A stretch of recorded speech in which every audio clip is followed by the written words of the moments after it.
Aujourd'hui, je vais parler de la relation entre la liberté et le fait de s'imposer une structure ou un cadre.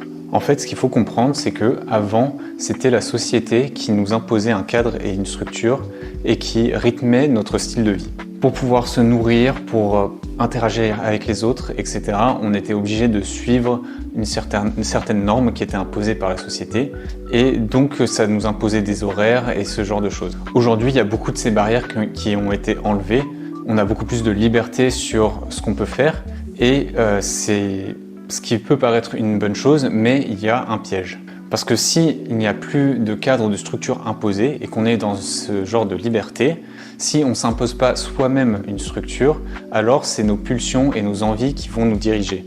Si tu peux faire ce que tu veux quand tu veux, par exemple, et que toi-même tu ne te restreins pas, alors c'est tes envies qui vont diriger ce que tu vas faire et quand est-ce que tu vas le faire. Et aujourd'hui, comme tout est accessible immédiatement et très facilement, nos pulsions ne vont pas nous diriger de la bonne manière. Elles vont combler nos envies, mais elles ne vont pas combler nos besoins. Parce que du coup, tu vas faire ce dont tu as envie et pas ce dont tu as besoin.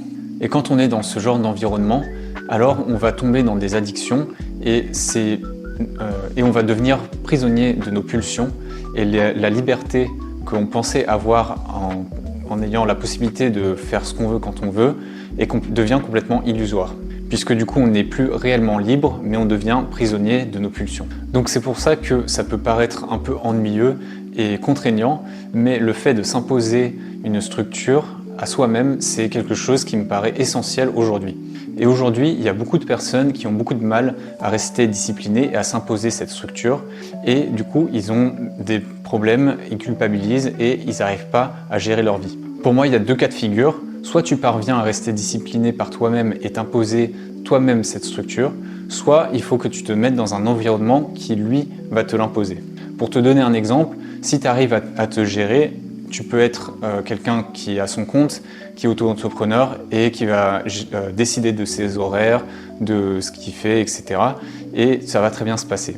Par contre, quelqu'un qui n'y arriverait pas, dans ce cas, il vaudrait mieux qu'il ait un job de salarié par exemple, où le travail va lui imposer des horaires et qui amène déjà un cadre dans son quotidien. Et donc c'est déjà une base de structure qui va l'aider à avoir ce cadre. Alors bien sûr, il va y avoir certains domaines dans lesquels tu peux réussir à t'imposer un cadre et d'autres où tu n'y arrives pas et où il va mieux falloir trouver un environnement qui te permet d'être structuré. Donc ça marche aussi par exemple pour les activités sportives. Si tu sais te gérer, tu peux t'inscrire à la salle de sport et aller quand tu veux à la salle faire ton sport ou alors le faire à la maison. Mais si tu n'y arrives pas, ce sera plus efficace de t'inscrire à un cours de sport qui a une heure fixe toutes les semaines par exemple, dans un cours de groupe. Et donc là, tu auras beaucoup plus de chances de parvenir à faire ton sport de la semaine. Si tu t'intéresses à l'organisation et à la liberté, va voir la section Organisation vivante sur mon site web. J'ai plein de contenus sur le sujet qui pourraient t'intéresser.